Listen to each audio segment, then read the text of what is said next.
fue judío y los primeros apóstoles fueron judíos. Y Pablo manda en Romanos predicar primero a los judíos y después a los gentiles.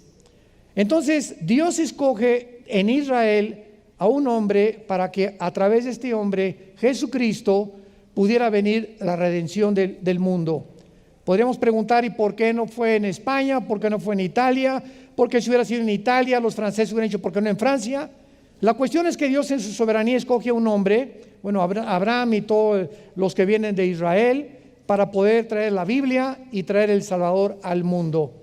Los primeros cristianos fueron judíos, y cuando los primeros cristianos comenzaron a predicar el Evangelio, se enfrentaron con un caos teológico que lo narra el libro de los Hechos.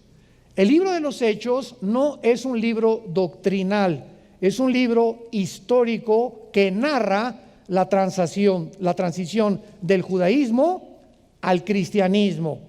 Entonces, cuando los judíos cristianos de la iglesia primitiva se enfrentaron que Israel no era ya la nación que Dios había escogido para propagar las buenas nuevas, sino que ahora eran los gentiles, hubo un problema teológico gravísimo que tuvieron que convocar un concilio, los apóstoles, para determinar qué cosas del Antiguo Testamento podían seguir vigentes y qué cosas quedaban anuladas. La iglesia primitiva tuvo su inicio en Pentecostés, capítulo 2 de los Hechos. Ahí comienza la iglesia del Nuevo Testamento. Mateo, Marcos, Lucas y Juan. Desgraciadamente, cuando abrimos la Biblia en Mateo dice el Nuevo Testamento, pero el Nuevo Testamento no es Mateo, Marcos, Lucas y Juan, sino que el Nuevo Testamento comienza a partir del capítulo 2 del libro de los Hechos. Los 4 evangelios están bajo el Antiguo Testamento. Entonces, esta es la razón por la cual la última persona que habló del diezmo fue Jesús. Pero jamás se vuelve a mencionar el diezmo, es un ejemplo, en el Nuevo Testamento. ¿Por qué? Porque bajo el Antiguo Testamento era indefectiblemente diezmarás, era obligación. Pero cuando venimos al Nuevo Testamento, quedamos bajo la ley de la libertad. La ley de la libertad y del Espíritu en Cristo Jesús. Romanos 8, 2 y 3. Entonces ahora ya no damos por fuerza, ya no es obligatorio. 1 Corintios 16 del 1 al 2. Ahora cada quien dé como propuso en su corazón. Cada vez aparten el primer día de la semana, ya no es el sábado, ahora tenemos el domingo, porque el domingo vino el Espíritu Santo y el domingo resucitó Jesucristo. Es el primer día de la semana cuando adoramos. Una vez me preguntaron que por qué no adorábamos el sábado. Yo les contesté, les ganamos, adoramos el domingo, el lunes, el martes, el miércoles, adoramos todos los días de la semana, porque ahora todos los días son santos para nosotros. Y hemos entrado al descanso, al Shabbat en Cristo Jesús. Vengan a mí los que están cargados y en mí descansarán. Lo podemos encontrar en Hebreos capítulo 4 también.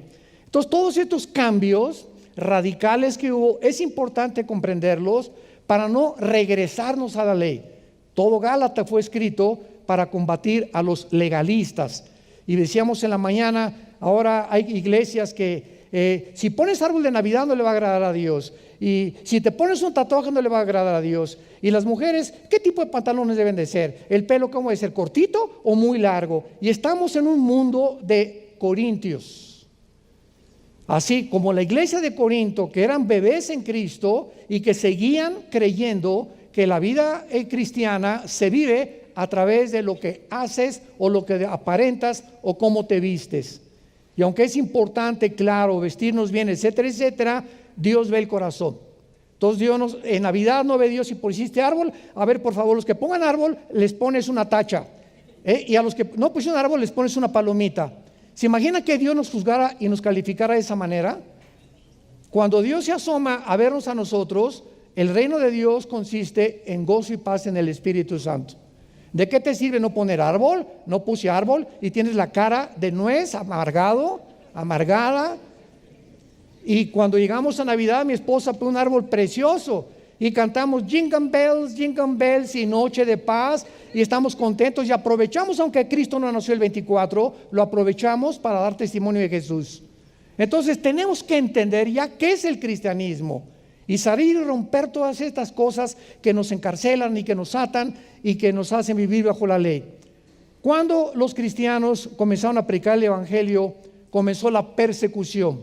Y gracias a la persecución, dice Romanos 8:4, que comenzó a propagarse el evangelio por todas partes del mundo. Los cristianos fueron llamados por primera vez en Hechos 11:26 en Antioquía cristianos. Ahora, ¿qué cosa es un cristiano y qué diferencia hay entre un cristiano y un religioso? La palabra religión viene de la palabra latín re, volver, ligos, ligar. Entonces, una persona religiosa es una persona que está retratando, volviendo otra vez a ligarse con una deidad o con una fuerza invisible o con el poder, porque siente una conciencia culpable y porque traemos la eternidad en el corazón. Y esa es la religiosidad. Y todas las religiones, sin ninguna excepción, enseñan dos factores comunes denominadores. Todas las religiones, la que tú me quieras enseñar, predican la salvación por las obras y por los sacrificios. Tienes que hacer algo para que Dios te acepte. Tienes que portarte bien para que no te vayas al infierno. Y venimos al cristianismo y contiene un mensaje que no es humano y se llama evangelio. Las buenas noticias, evangelio en el griego. ¿Y cuáles son las buenas noticias? Que Dios le dice al mundo: no tienen ustedes que hacer nada. Eres homosexual, eres lesbiana, borracho, has abortado 10 veces, te dicen el Chapo de Toluca. No me importa, dice Dios, cuántos pecados, escuchen todos, tienen ustedes. Vengan a la cruz.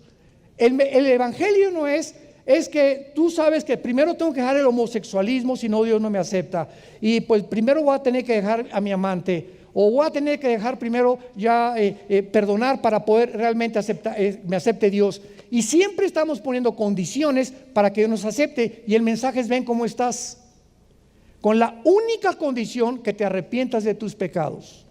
Que le digas en esta tarde: Señor, estoy mal, reconozco que no puedo seguir negando mi sexualidad, no puedo seguir con esta amante, no puedo seguir acostándome con mi novia, no puedo seguir robando. Señor, reconozco, soy pecador, ten de mí misericordia. Y en ese momento Él nos da el poder para poder cambiar. Si pudiéramos cambiar por nosotros mismos, ¿para qué la cruz? ¿Para qué murió Cristo? Fue el desperdicio más grande de la historia. Nos hubiera Dios dicho: pórtense bien, todas las religiones llevan a Dios y hagan lo mejor posible y nos vemos en el cielo. Pero el mensaje de Dios es: sin derramamiento de sangre no hay perdón de pecados. Es a través de la cruz que Él escogió que pudiéramos tú y yo ser reconciliados, como lo acaba de mencionar el hermano Gerace en su magnífica conferencia que nos acaba de brindar. Muy bien, la palabra cristiano se forma de dos palabras: Christos, ungido. Anos en el griego, pequeño. ¿Quién es un cristiano? Un ungido pequeño. No es la persona que es evangélico o que es católico o que es mormón o que es bautista o que es presbiteriano. Es una persona que tiene la unción del Espíritu Santo. ¿Que hay católicos cristianos? Sí los hay, pero tarde o temprano Dios los saca de la iglesia. ¿Hay cristianos mormones? Sí los hay. Un día me encontré en un avión, venía platicando con un misionero mormón que tenía a sus hijos aquí en México porque tienen un capital impresionante para mandar misioneros en el mundo, y venía leyendo la Biblia y creí que era cristiano, ya averigué que era mormón y le pregunté: ¿usted cree en la justificación por la fe? Porque es la doctrina y la columna vertebral de nosotros, la justificación por la fe. Solamente la justificación por la fe, solo fide, solo Cristo, solo Escritura. Fueron las tres palabras, las tres frases de la Reforma Protestante. Solo Cristo salva, solo la Biblia y nada más la salvación por fe. Y me contestó este mormón que él creía en la justificación por la fe. Yo me quedé asombrado. Dije, entonces, ¿tú crees que no, es por la gracia? Claro que sí. Y le dije, ¿por qué sí es con los mormones? Y me contestó, porque tengo este conocimiento hace una semana. Leyendo la Biblia e hincado, algo me dijo que yo no podía hacer a un lado la justicia de Dios por medio de la fe. Leyendo el capítulo 3 de Romanos. Y me dice, voy a orar, va a ser un conflicto en mi iglesia, pero estoy seguro que no les va a gustar porque no creemos en eso, ni creemos tampoco que Cristo sea Dios, y creemos que puedes tener 10 o 15 esposas. Entonces nos damos cuenta cómo hay cantidad de personas que al mismo tiempo, cantidad de evangélicos, se van a ir al infierno. ¿Me escuchaste? Va a haber miles de evangélicos que se van a ir al infierno, porque las iglesias evangélicas están llenas, casi en la mayor parte del mundo, de personas que se dicen cristianas, que nunca se han arrepentido, nunca ha habido un cambio, ni una transformación en sus vidas, y se siguen llamando cristianos, y no lo son. Y si Dios no ha revolucionado tu vida, y tu esposa no te dice que ya cambiaste, y tus hijos no han visto un cambio, y tu novia no ha visto un cambio, y la gente a tu alrededor que te conocía no han visto un cambio en tu vida, es mentira tu cristianismo. Eres religioso nada más. La iglesia nace en Pentecostés cuando el Espíritu Santo nos funde, nos amalgama en lo que se llama el bautismo con el Espíritu Santo. La iglesia local es la iglesia que tenemos ahorita actualmente, y la forman personas que se reúnen en un lugar determinado.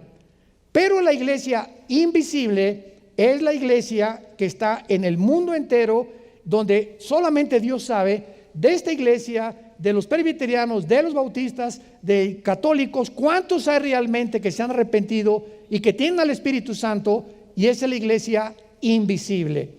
Entonces la iglesia local, como esta, y en cualquier parte del mundo, está mezclada entre cizaña, aquí hay cabritos, cascabeles, hay puercoespines, hay víboras, hay jabalís, hay de todo, hay lobos, y se nos manda a cazar a los lobos y alimentar a las ovejas, porque es la responsabilidad del pastor discernir, ¿verdad?, muchas veces, y cuidar que los lobos no entren a los rebaños, porque en todas las iglesias, en todas, como estoy seguro también en esta reunión, siempre entran espías, y lo sabrá hasta que Cristo regrese. En tu iglesia y en nuestra iglesia es la cizaña mezclada con el trigo.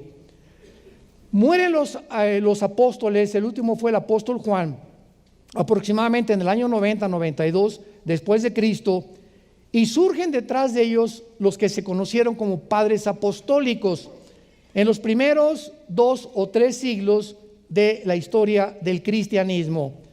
Vinieron los padres apostólicos, los apologistas o antinicenos, que defendieron la fe y se mantuvieron firmes en las doctrinas básicas del Nuevo Testamento. Después entraron los polemistas o nicenos en el año 225 después de Cristo, que defendieron las herejías, el arrianismo y tantas cosas que comenzaban a atacar la deidad de Jesucristo, que Cristo no podía ser Dios y podía ser humano, etcétera, etcétera. Y finalmente vinieron los teólogos científicos después del año 225 hasta el año 460, y estos teólogos científicos eran cristianos que estudiaban la teología para aplicarla, la teología, a las modalidades científicas y filosóficas del pensamiento de esos tiempos. Y esto nos da una lección tremenda.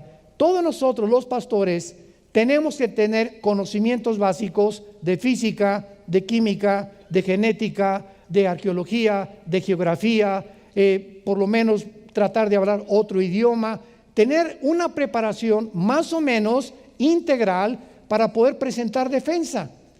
Imagínate que te bajes de un avión o que te inviten a un congreso y está un filósofo ateo, un agnóstico, un escéptico, bastante culto, etcétera, etcétera, y que te pregunte, ¿verdad? Oye, ¿por qué Dios permitió que el diablo existiera? ¿Tienes tú alguna respuesta, una teodicea acerca para defender tu fe? ¿Me puedes demostrar con la Biblia ahorita con 3 versículos que Jesús es Dios? ¿Me podrías demostrar la existencia del infierno con 3 o 4 versículos? Y cuando no estamos preparados, nos damos cuenta que es la razón por la cual el mundo se sigue hundiendo en filosofías. Que ahora ya está la ciencia cristiana y la cienciología que fundó Ron Hubbard y la nueva era, etcétera, etcétera, y entran corrientes a la iglesia y los cristianos oyen porque no disciernen y siguen esas voces porque no siguen la voz del buen pastor. Entramos al año 300 o al tercer siglo de la era cristiana y el último emperador romano, Constantino, en vísperas de una batalla que se llamó la batalla en Bilbaín, 312 años después de Cristo, dice que vio una visión en el cielo con una cruz que le dijo: bajo este signo vencerás. El emperador Constantino, el último emperador de Roma, manda que el cristianismo se esparza por todo el imperio romano, y ahí nació la mezcla de las personas que comenzaron a llamarse cristianos sin haber experimentado el nuevo nacimiento.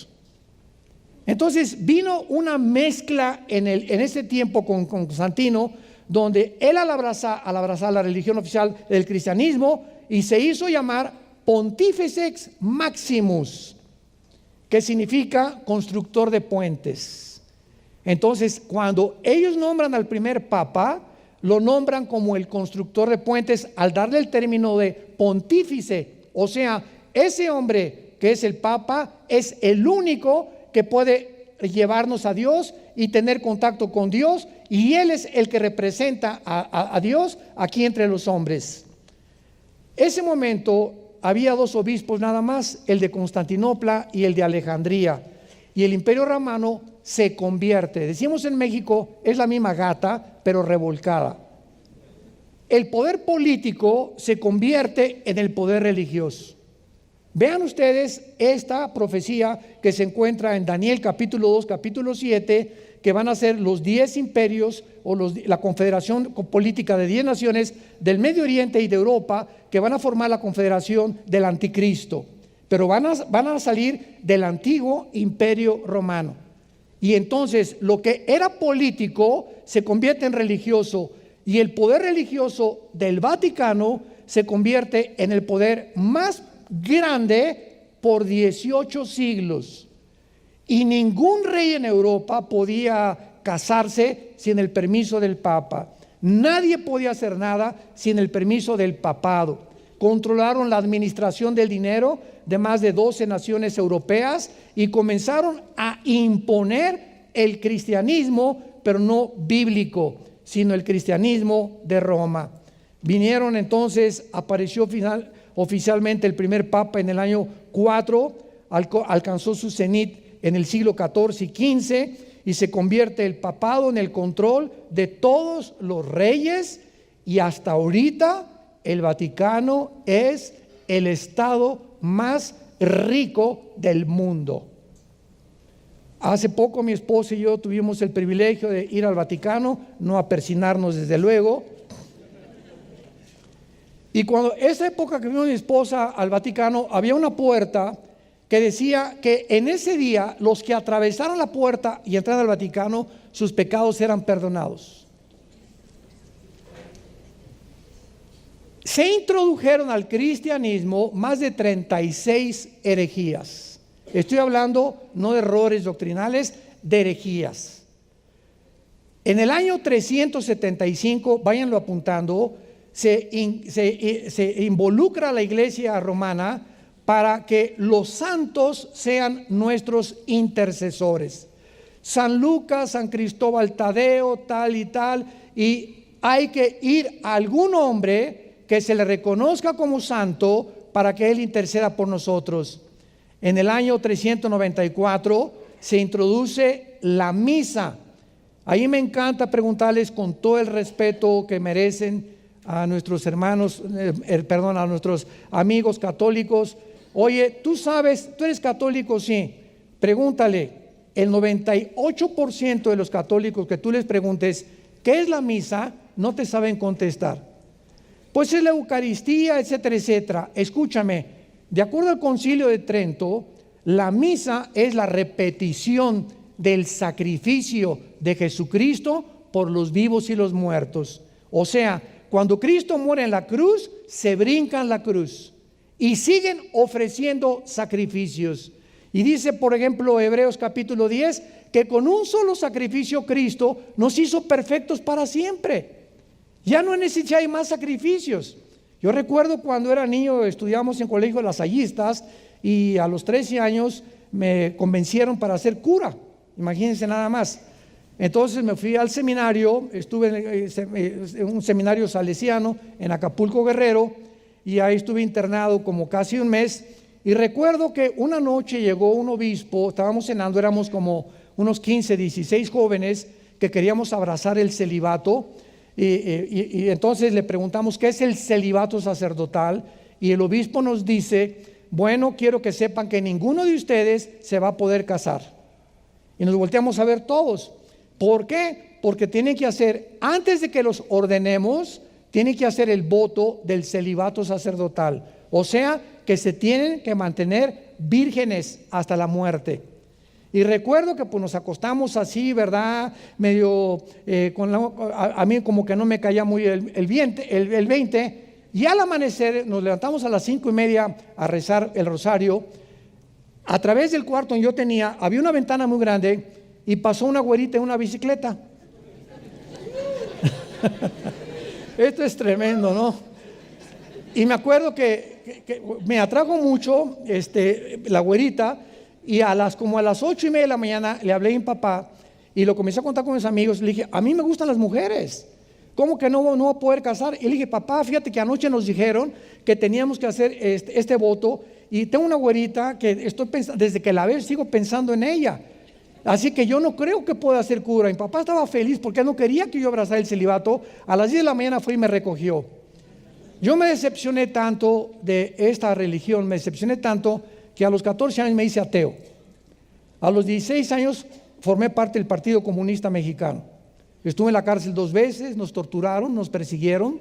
Estudié la dialéctica materialista, estudié a Engels, a Marx, a todos. Tenía la foto del Che Guevara arriba de mi casa, hasta que mi hermano Alejandro, que fue el que me llevó a Cristo, me mostró, ¿verdad?, que no era una religión. Yo no quería saber de ninguna religión. Le dije: todas las religiones son mentirosas, nadie se pone de acuerdo. Uno dice que los hindúes, otros que los mormones, otro que los musulmanes, que el Islam, otro que los católicos, otro que los protestantes. ¿Quién tiene la razón?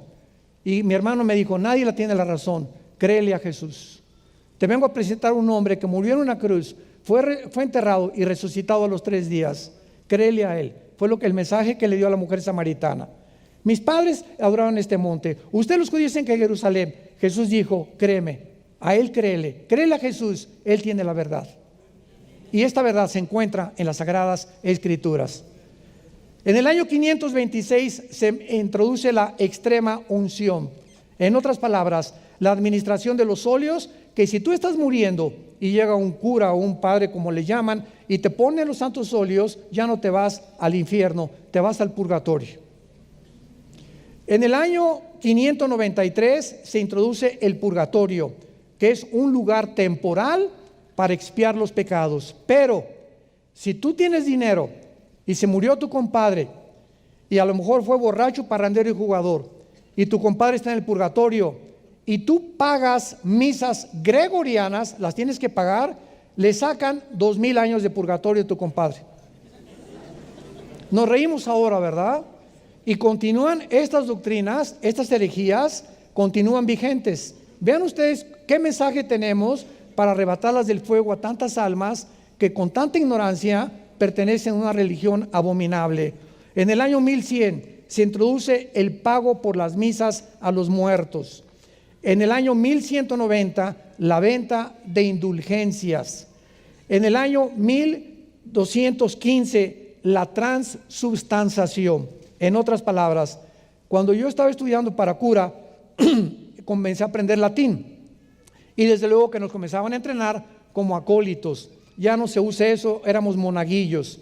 Y me acuerdo que cuando el padre entra a la iglesia, dice en latín: introibo al altare Dei. Yo le contestaba: Adea qualifica juventudes meam.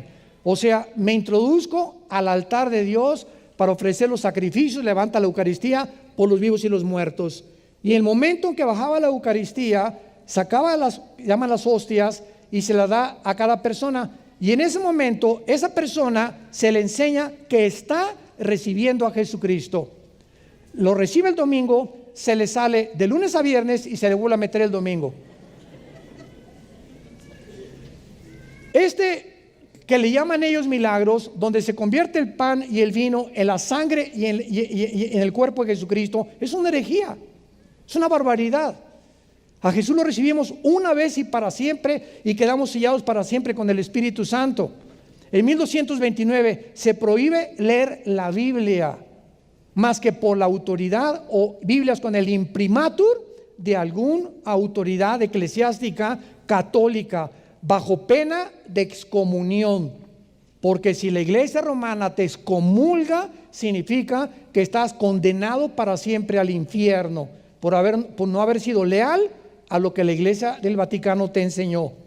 En el año 1303 se declara que fuera de Roma no hay salvación.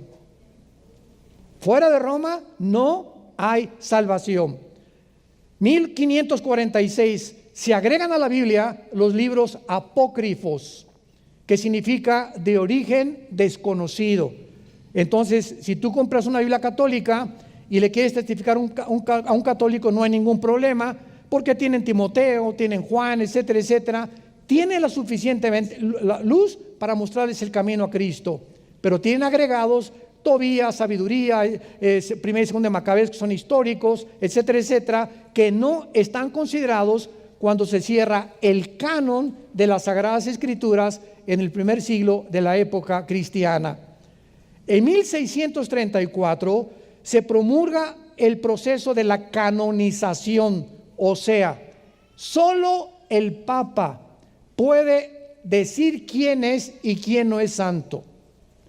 En otras palabras, se muere San Clodomiro, y entonces después de que muera San Clodomiro o la Madre Teresa o cualquier persona, se investiga si han hecho milagros. Y si hay algún milagro que se pueda testificar que la mayoría son falsos, entonces la Iglesia Católica declara que esa persona se le canoniza o se le beatifica, se le nombra santo y forma parte de los santos de la Iglesia de Roma. Si tú lees todas las cartas del Nuevo Testamento, Filipenses, Gálatas, Colosenses, 1 Timoteo, comienzan a los santos de Filipos, a los santos de Corinto, a los santos de Efesio. En la Biblia ya se nos llama, y está en la Biblia católica, se nos llama santos en vida. Porque la palabra santo viene del hebreo, viene agios, y de la palabra kadosh en el hebreo, que significa separado. No significa que seamos buenos. Ay, sí, muy santito, ¿verdad? Y cree que la palabra santo es que ya somos muy buenos, y no lo somos. Somos pecadores perdonados nada más, pero somos apartados para el servicio de Dios. Es lo que significa la palabra santo. Qué barbaridad que la iglesia dictamine quién es santo y quién no es santo. 1860 se declara que el Papa, cuando habla, es infalible. Esto significa que el Papa no comete errores en sus encíclicas, y que cuando él habla es Dios hablando a través de él. Y sin embargo, el Papa que viene después del otro Papa dice lo contrario a lo que el antiguo Papa dio. Y la pregunta es, ¿quién de los papas decía la verdad? Qué increíble, ¿verdad? Todo esto, seguimos una línea lógica elemental y decimos, ¿cómo es posible que yo haya llegado a creer eso? Y eso es lo que crecimos casi todos en Latinoamérica. 1965 se declara María la madre de la iglesia y la madre de Dios. Es que si Jesús es Dios, sí, pues María es su madre. ¿Sabes una cosa? María es madre del Hijo de Dios, de la humanidad de Dios, de Jesucristo. Jesucristo era 100% humano y 100% divino. Entonces María fue en su vientre el que pudo albergar a esa célula, ¿verdad?, donde creció Jesucristo. Pero Dios no puede tener mamá porque sería diosa por el amor de Dios. Esto en filosofía sería completamente insostenible. ¿Cómo que una mujer puede ser la mamá de Dios? En el año 2000, Juan Pablo II, tu padrino,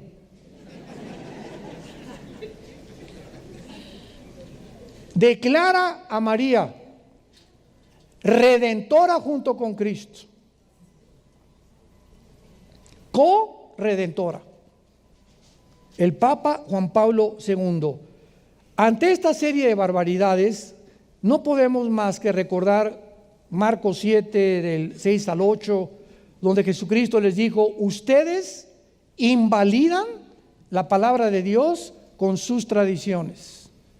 Todas estas cosas que les acabo de mencionar no están en la Biblia. El purgatorio no está en la Biblia. El limbo, que si un niño se muere sin ser bautizado, se va al limbo. ¿Dónde está el limbo en la Biblia? Entonces, todas estas cosas se llaman herejías porque son doctrinas de hombres, no son de Dios. Y cuando venimos a la Biblia, yo me acuerdo cuando me convertí, caí de rodillas y grité: he sido engañado, hemos sido engañados. Tenía un coraje contra la religión, porque yo no podía ligar a Jesús con la religión. Entonces tenía odio a la religión, lo que la religión me había mentido y lo que mis padres me habían enseñado sinceramente, porque mis padres fueron católicos sinceros. Después de todas estas cosas viene la Inquisición. Todas las personas que no se sometan a estos dictámenes y mandamientos y lean la Biblia sin permiso son muertos inmediatamente. El Papa Inocencio III, en el año 1198 después de Cristo, ordena el exterminio de los que lean la Biblia sin permiso del Vaticano. Comienza Roma con este mandamiento. Comienzan a confiscar los bienes materiales de los que leían la Biblia y pasaban a ser propiedad del Vaticano. Francia, España, Italia, Alemania y los Países Bajos sufrieron los horrores de estos crímenes realizados en el nombre de Dios. Ahora que los 19 musulmanes radicales, el 11 de septiembre del 2001 de nuestro siglo, se fueron contra las Torres Gemelas de Nueva York y mataron a más de 3,000 personas, otro contra el Pentágono. ¿Saben ustedes lo que los ateos? Tuve debate con 2 ateos en el año 2005-2006 en la televisión y en el radio. ¿Saben ustedes los argumentos que usaron? Es que usted, ¿qué nos viene a decir? La religión ha hecho más daño que el ateísmo, que Stalin, que Marx, que Hitler, que Saddam Hussein, etcétera, etcétera. Miren nada más lo que es la religión. 19 locos en el nombre de Alá se van y matan a la gente. Le dije: usted lo acaba de decir, esa es la religión, eso no es el cristianismo. Y estoy de acuerdo con usted, las religiones, como dijeron, es el opio de los pueblos, porque las religiones no salvan.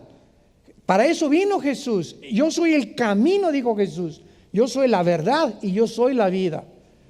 Entonces vean lo que los mismos ateos usan y esgrimen para atacarnos a nosotros, diciendo que las religiones y la Inquisición, que mandaron matar judíos y mandaron matar homosexuales y negritos y gitanos porque no se sujetaban al Vaticano. Eso es lo que hace la religión, es el opio de los pueblos. Yo les dije amén. Imagínense la cara con la que me veían, ¿verdad? ¿Cómo que amén? ¿Cómo? Sí, porque yo estoy de acuerdo con ustedes. Yo no vengo a compartir una religión, ni usted tiene una ignorancia tan grande. Elige un ateo que tenía 3 doctorados en ciencias políticas y de filosofía. Le dije: usted es tan ignorante que antes de discutir conmigo, conozca lo que la Biblia dice. Yo conozco sus bases filosóficas, pero si usted conociera la Biblia y lo que es la diferencia entre la religión y el cristianismo, no estaría hablando la sarta de marihuanadas que habla. Ante esta situación, imagínense ustedes nada más, tan terrible en Europa, se levantan hombres llenos del Espíritu Santo. Dios siempre ha tenido testimonios. Petrarca, 1304, siglo XII y XIII, gran caudillo del Renacimiento, se para enfrente del Vaticano y le grita a los papas: cueva de ladrones, hijos del diablo. A Petrarca lo cuelgan y lo ahorcan en Venecia y lo condenan a muerte. Juan Wycliffe, 1324, profesor de la Universidad de Oxford, Inglaterra, predica contra la tiranía del Vaticano, del clero. Se opone a los papas, a los cardenales, a los monjes, a los monasterios. y defendiendo el derecho del pueblo a leer la Biblia.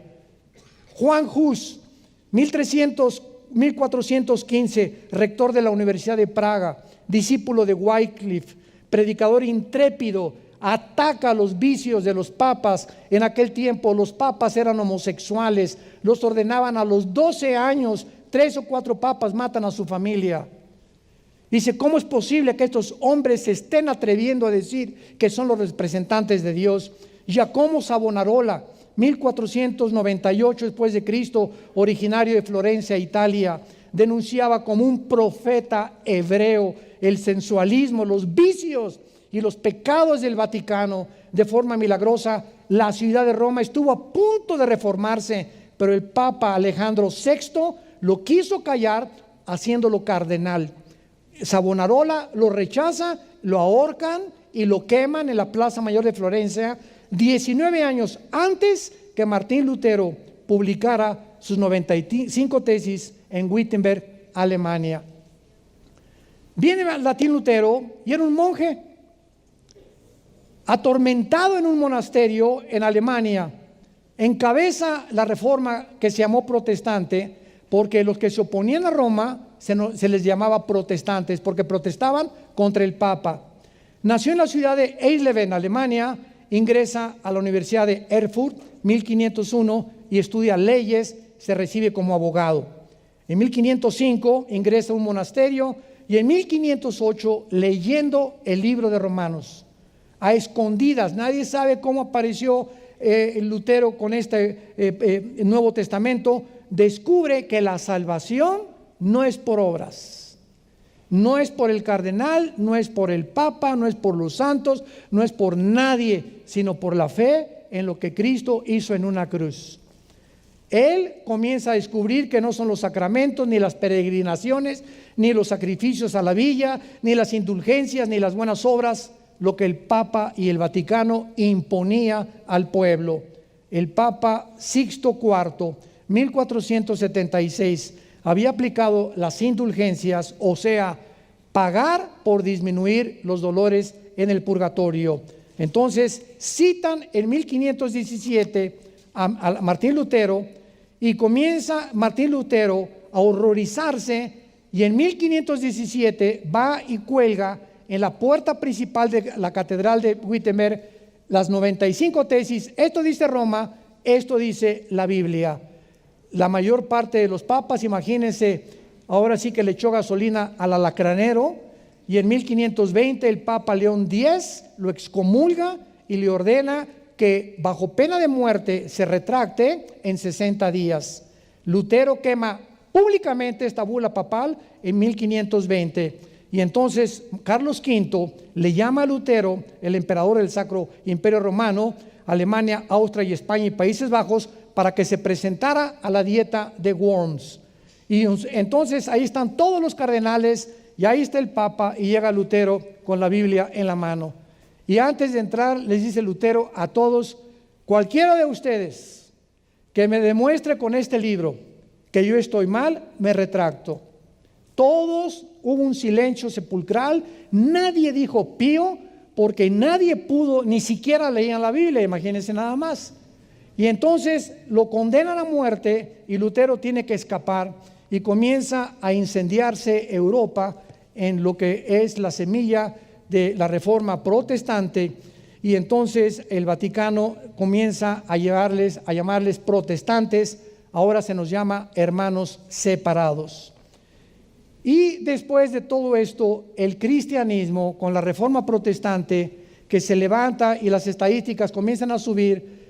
Tres siglos del cristianismo los echan al Coliseo, los queman a los cristianos, hacen antorchas vivas con ellas, los entierran en su orín, en su excremento, los hacen pegarse con muertos y con perros muertos para que ahí se mueran sin enterrarlos vivos. Después de todo lo que sufrieron, viene esta reforma ante tantos horrores y tantas herejías y tantos vicios de la religión, que la reforma protestante comienza a incendiar Europa.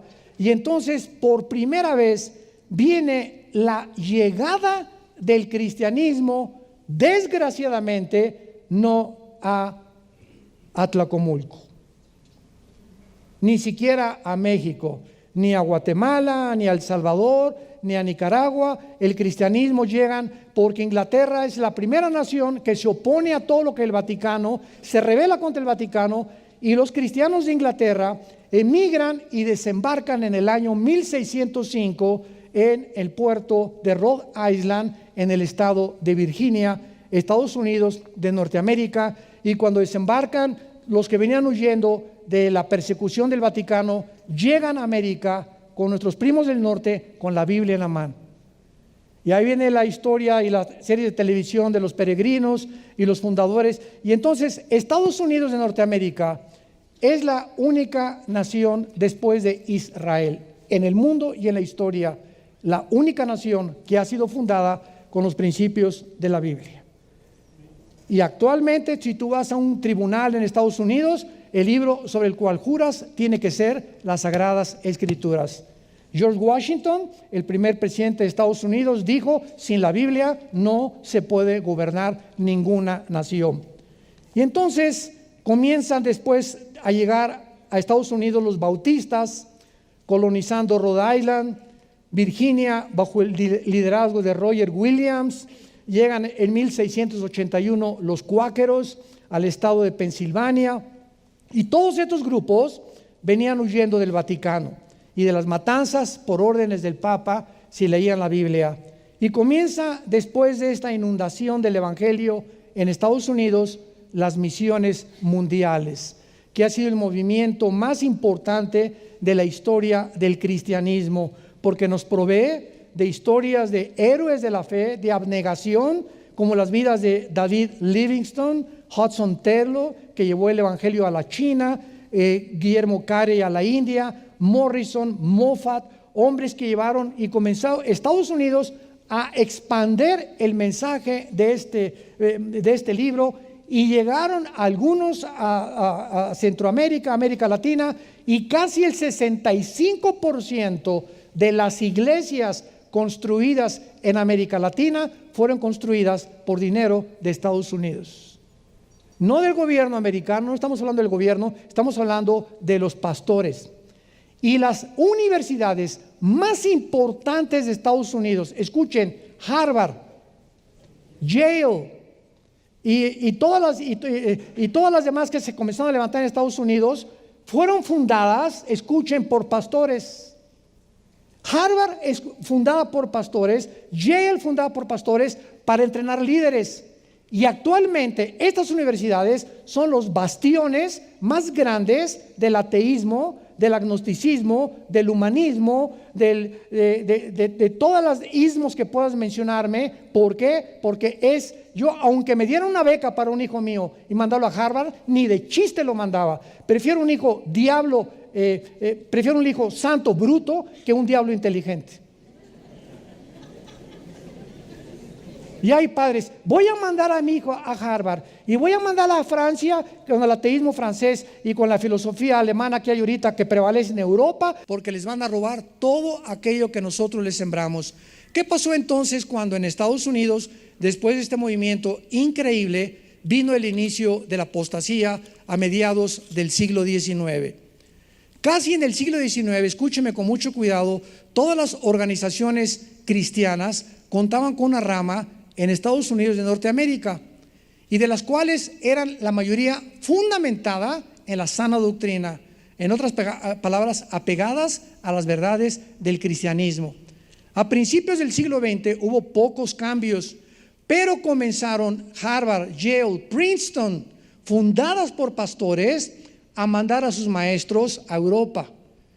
Y en la década de los 30, 40 del siglo pasado, los seminarios cristianos de Estados Unidos comenzaron a ser infiltrados con la teología de la liberación y con otras teologías que voy a mencionar ahorita, y con hasta arrianismo, comenzaron a negar la deidad de Jesucristo, etcétera, etcétera. Y vino un debilitamiento tremendo en Estados Unidos.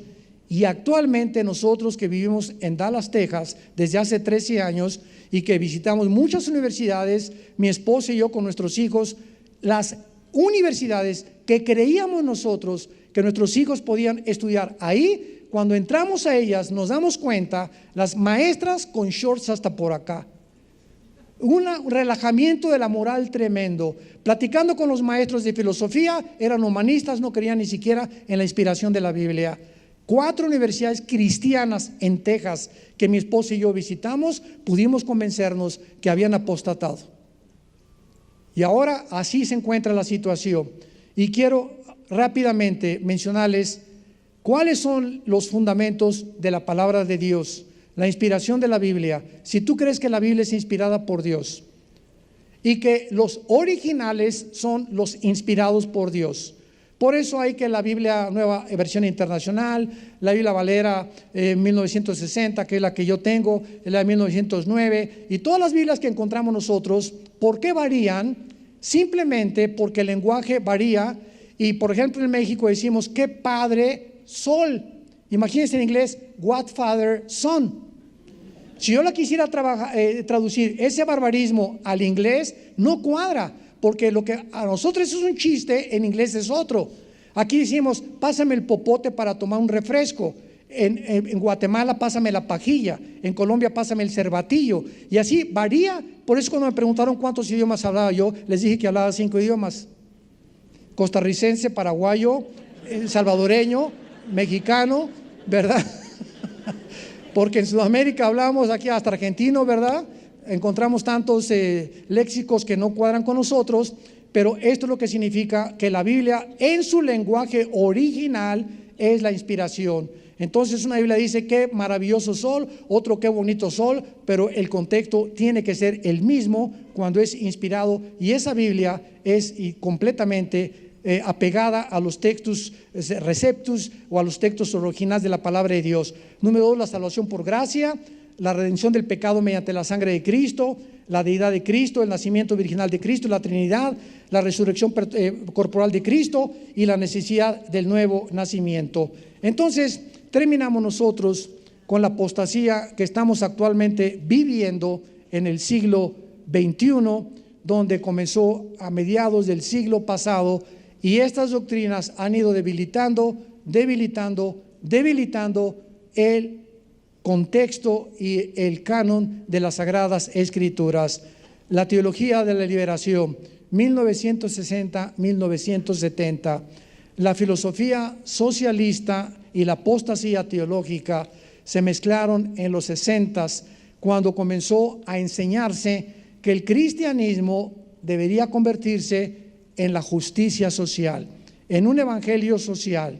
En otras palabras, las enseñanzas de Roma de que el problema es la pobreza y que para ser espiritual se necesita vivir en una cámara de piedra o meterte en un convento o meterte en un lugar y aislarte del mundo, eso fue lo que hizo que la gente creyera que eso es lo espiritual.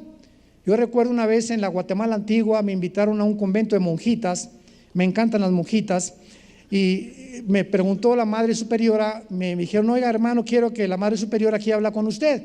Le dije, sí, con mucho gusto, feliz de la vida que voy al convento a visitarlas. Y me preguntó que cómo se recibía el Espíritu Santo. Y entonces les dije, tenía como 8 monjitas detrás de ella, sentadas en su escritorio, todas muy lindas, ¿verdad? Así, con caras muy bonitas todas. Y les dije, ¿qué hacen aquí? ¿Cómo que qué hacemos aquí? ¿Qué hacen aquí encerradas? ¿Por qué? Porque el mandato es Mateo 28, ir a predicar el evangelio. Ustedes han sido engañadas. ¿Cómo van a ganar a la gente encerradas en un convento? El diablo las engañó y los encarceló con los monasterios y los conventos, enseñándonos que para encontrar a Dios nos teníamos que recluir de la sociedad. Y la orden es vayan al mundo y prediquen el evangelio. La madre superiora, me fui de Guatemala, a los 15 días se convirtió, me dijeron, y ahora es misionera en Brasil. Gracias a Dios por eso. La doctrina,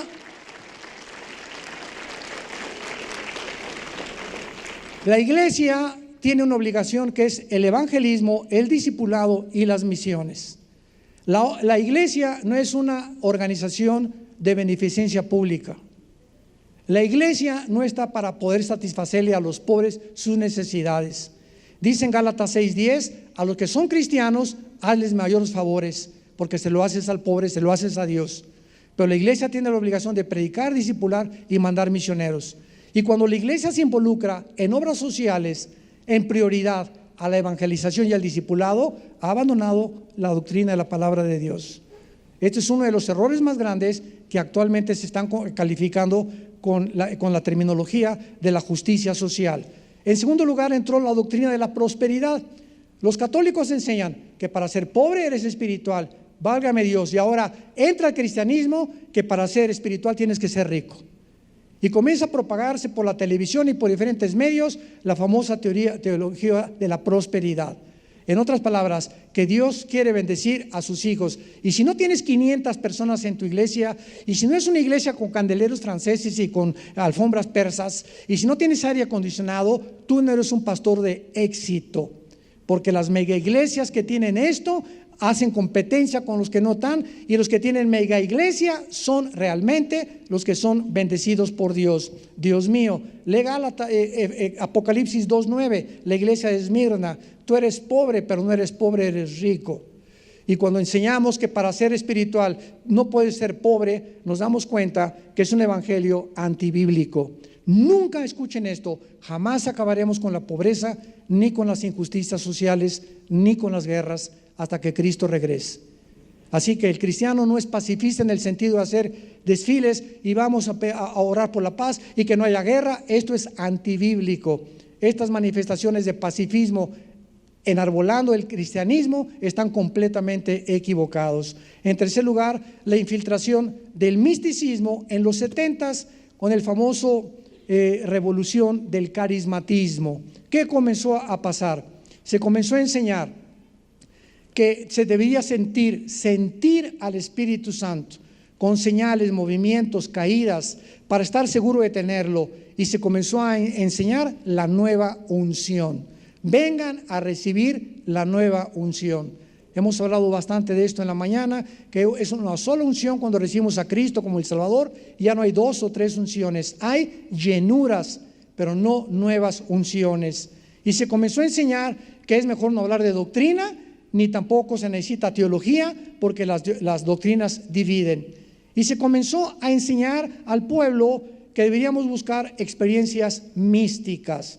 Yo recuerdo que fui a una iglesia donde pasé y uno de los dirigentes así me puso de esa y me quería tumbar. Y lo agarré la corbata y le dije: a mí no me tumbas, le dije.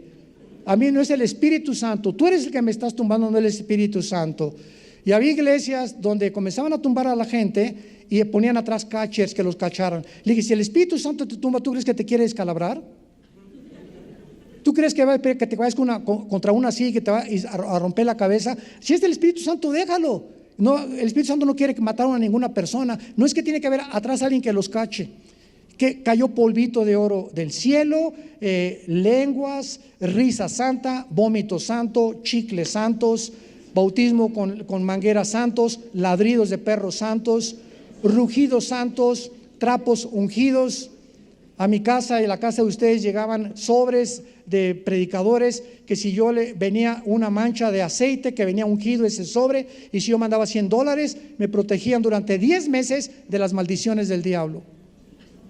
Increíble, y la gente lo hace y lo sigue creyendo. Y finalmente cobrar por predicar y el ecumenismo. Desde 1985-90 comenzaron los predicadores a imponer un salario para predicar. Yo recuerdo que me hablaban en los 90s una organización en Sudamérica: hermano, queremos que venga aquí con mucho gusto, y me preguntaron cuál es su salario, cuál es lo que usted nos cobra. Le dije: ¿de qué me están hablando? Sí, o sea, ¿cuál es la cuota? Porque el último predicador nos cobró $500 la noche, con traje gris o con traje negro, con lagrimitas o sin lagrimita. Imagínense nada más, ¿no? A ese grado. Y les dije: hermanos, miren, si voy a orar, y si el Espíritu Santo me quiere llevar, lo único que les pido: páguenme mi avión y mis viáticos. Si me quieren dar una ofrenda, démela. Si no me quieren dar una ofrenda, no me la den, porque mi provisión viene de arriba, no viene de ustedes. Yo no dependo de ustedes. Y si voy es para servir a Dios, no voy para lo que me vayan a dar.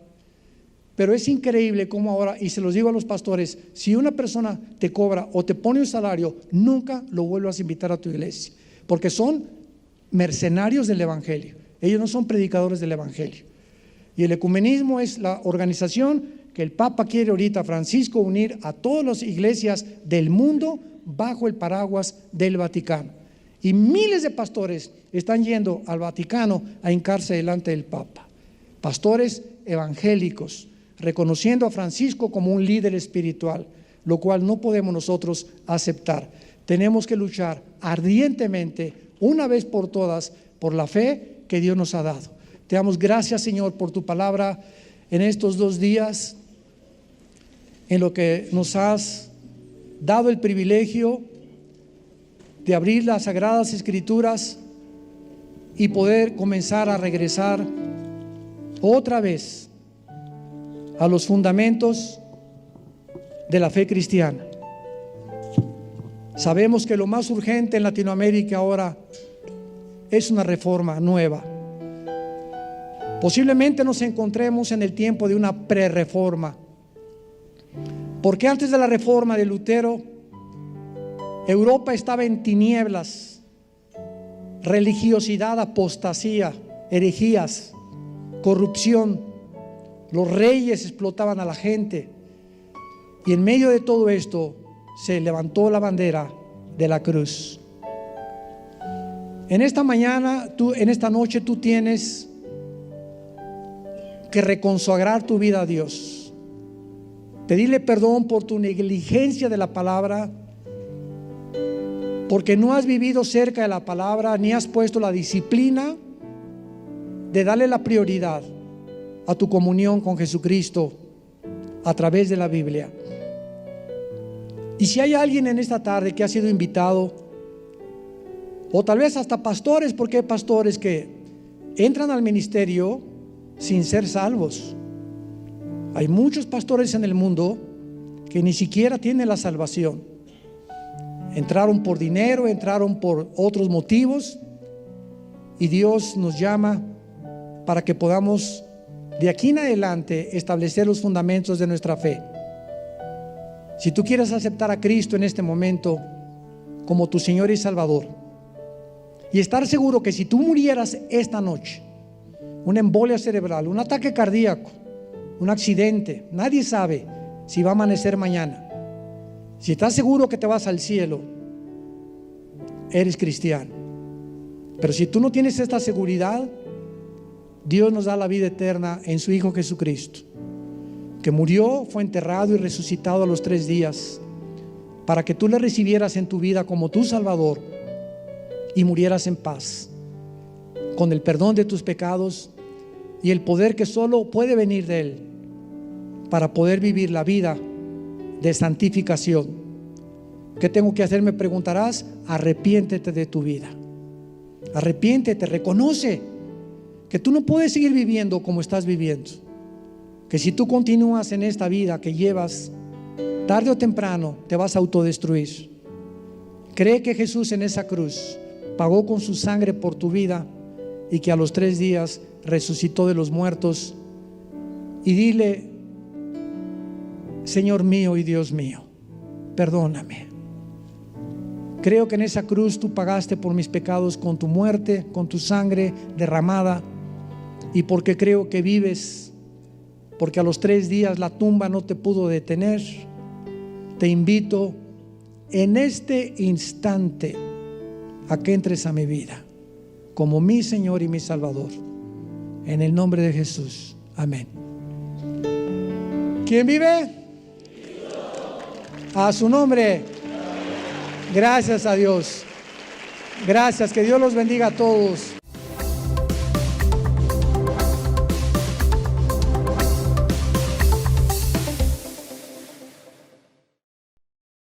Vida Nueva para el Mundo se sostiene y propaga el mensaje de salvación de Jesucristo gracias a Dios y a tus donativos. Llevemos juntos el Evangelio de Jesucristo al mundo entero.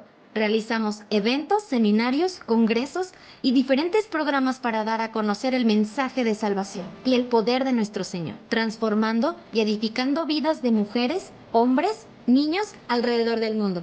¿Qué pasa cuando decides hacer tu donativo? Aunque no puedas llevar la palabra personalmente a todo el mundo, de esta forma lo estás haciendo. Con tus donativos o aportaciones, estás sembrando y formando parte de lo que Dios está haciendo en su obra. Estás ayudando a traer luz a la oscuridad, paz al conflicto y esperanza a los que no tienen ninguna. Dona desde México.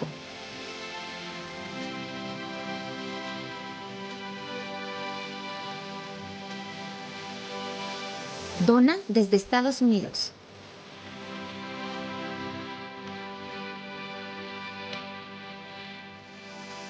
Para el resto de donaciones de otras partes del mundo, www.vidanuevaparaelmundo.org.mx/dona.